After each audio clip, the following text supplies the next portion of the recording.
Tape www.suividécole-au-sénégal.com. À école au Sénégal, c'est facile, tu n'as qu'à te connecter. Tape école au Sénégal, les leçons sont beaucoup plus détaillées. Petit 3. Dosage entre acide fort et base forte. A comme acide, grand F comme fort. B comme base, grand F comme forte. Dosage entre acide fort et base forte. Chers élèves, à quoi consiste là le dosage? Doser une solution revient à faire quoi? Doser une solution revient à déterminer la concentration molaire de cette solution. Comment? À l'aide d'une solution opposée. J'ai une solution d'acide. Je veux la doser parce que sa concentration molaire m'est inconnue. Je vais chercher une solution de base forte parce que la base va réagir avec l'acide. Cette solution de base forte me permettra de déterminer la concentration molaire de la solution d'acide. C'est comme vous entrez dans un laboratoire, vous trouvez un flacon où il est mentionné acide chlorhydrique. Malheureusement, la concentration molaire de la solution n'est plus lisible. Mais on sait que c'est de l'acide chlorhydrique, mais sa concentration molaire n'est plus lisible. La valeur mentionnée sur l'étiquette n'est plus visible. Et je veux l'utiliser. Il va falloir donc que je connaisse sa concentration molaire. Pour pouvoir l'utiliser, qu'est-ce qu'il faut faire? Je vais chercher dans le laboratoire une solution de soude de concentration molaire bien connue. Je cherche un flacon, je trouve un AH CB égale 10-2 mol par litre, ou 5-10-2 ou 10-3. Maintenant, je vais procéder au dosage. Je vais prélever une quantité de cette solution d'acide dont la concentration est inconnue et je vais la doser par une solution de soude de concentration molaire connue, CB connue. C'est ça qu'on appelle doser. Donc doser une solution revient à déterminer sa concentration molaire à l'aide d'une solution opposée. J'ai une solution d'acide, je veux la doser, je vais chercher une solution de base. J'ai une solution de base, je veux la doser, je vais chercher une solution d'acide. Une solution d'acide ne peut pas doser une solution d'acide. Une solution de base ne peut pas doser une solution de base. Pour procéder à un dosage, il faut deux solutions opposées. C'est bon, c'est ça qu'on appelle dosage. Maintenant, d'abord, on va voir le schéma du dosage. Rien n'empêche à l'examinateur de vous demander de faire le schéma du dosage. Petit a, schéma du dosage.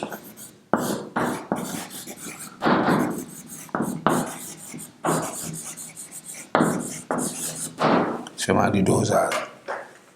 Maintenant, pour faire le schéma du dosage, il faut du matériel. D'accord?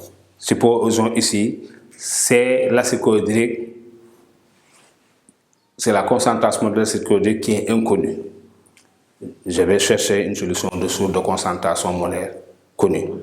Je prélève dans le flacon de l'acide un volume d'acide connu que je verse dans un bécher. Ok, le bécher sera posé sur un agitateur magnétique. Ici, pour doser, il y a deux façons. En cas terminal S2, on va s'intéresser au dosage par pH métrique. Dosage par pH métrique. Ou un dosage colorimétrique.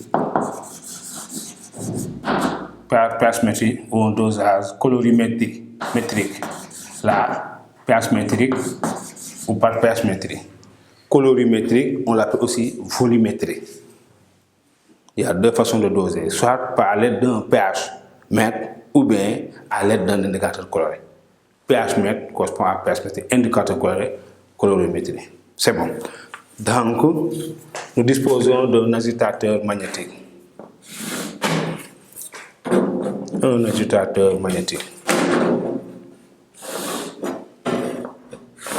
L'agitateur magnétique est un appareil qui fonctionne à l'aide du courant. On le branche au bornes d'une prise de courant de 220 volts par exemple.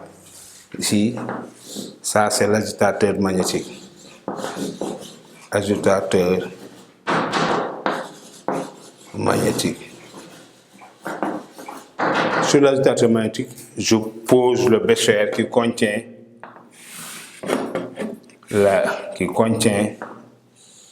la solution d'acide que l'on veut doser. Ici, on a un bécher. On a un bécher. D'accord. Dans le bécher, je verse un volume connu de la solution d'acide. VA. Je verse. VA. Connu. Le volume VA versé est connu. 10 minutes, 15 minutes, 20 minutes, 25 minutes ou 30 minutes. On prélève une quantité connue d'acide que l'on verse dans le bécher. Ce volume versé est connu. C'est bon. Ici, mais CA est inconnu. C'est CA que l'on veut déterminer. CA est inconnu. Maintenant, on va chercher une solution de base de concentration moléculaire connue que l'on verse dans une burette graduée.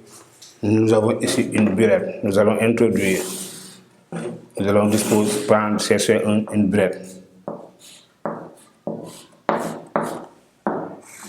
Ça, c'est la burette graduée.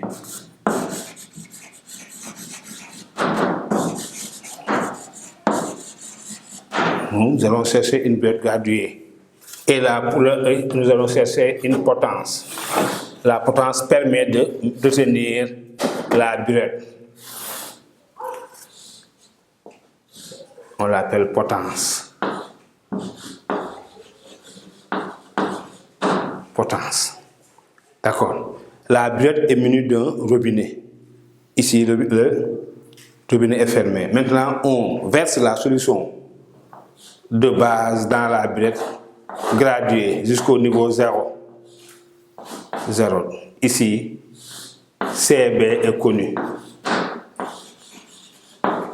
La concentration moléculaire de sourdou qui sert à doser l'acide est connue. C'est la solution titrante qui va titrer, qui va doser, elle est connue. Maintenant, nous allons ici, comme on procède à un dosage par pH-métrie, nous allons procéder d'abord à un dosage par pH-métrie. Pour cela, il nous faut un pH-mètre. Il nous faut un pH-mètre. Le pH-mètre est là. pH-mètre. Nous allons en mettre en contact le pH-mètre avec le milieu réactionnel à l'aide de son électrode. L'électrode est là. On introduit dans le bécher l'électrode du pH-mètre. Électrode. C'est bon. Maintenant, nous allons introduire un barreau aimanté.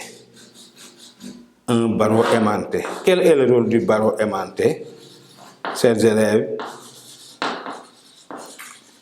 le barreau aimanté permet de rendre homogène le mélange parce que on va ouvrir la burette et de petites gouttes de base vont se déverser dans le bécher. Maintenant, lorsque le barreau est en mouvement, ici, chaque goutte de base versée sera automatiquement mélangée. Le barreau aimanté, à l'aide de l'agitateur magnétique, va tourner, va effectuer un mouvement de rotation dans le bécher. Maintenant, chaque goutte de base versée dans le bécher sera automatiquement mélangée pour avoir un mélange homogène. C'est bon. Maintenant, ici, le pH-mètre est branché au bord d'une prise de courant. C'est un appareil électrique, de même que l'agitateur. Et du coup, une valeur affiche. Une valeur s'affiche sur l'écran du pH-mètre. Maintenant, en ouvrant la burette, en ouvrant le robinet de la burette, qu'est-ce qui va se passer? De petites gouttes de base vont se déverser. De petites gouttes de base vont se déverser. Maintenant, pour chaque goutte de base versée, il lui correspond une valeur de pH. Pour chaque goutte de base versée, il lui correspond il lui correspond une valeur de pH. Ainsi, on obtient un tableau de valeur pH en fonction du volume de base versé. Maintenant, en traçant la courbe pH égale F de VB, on pourra déterminer le volume de base versé à l'équivalence. Et en appliquant l'équivalence acido-basique, ce volume de base versé à l'équivalence pourra être déterminé. Et du coup, la concentration molaire de la solution d'acide Ca pourra être déterminée. D'accord, hein? Maintenant, c'est ça le schéma du dosage. Petit 1 à l'examen, on peut vous demander de faire le schéma annoté du dosage. Le voici. D'accord, hein? C'est un schéma qu'il faut pouvoir refaire. Il faut se familiariser avec ce schéma annoté. Ça vaut des points, un demi-point au moins, le schéma. C'est ça le schéma. Maintenant, nous allons voir dans un petit B le principe du dosage et voir comment tracer la courbe pH égale à F de VB. C'est bon. Tape 3W suivi d'école au Sénégal.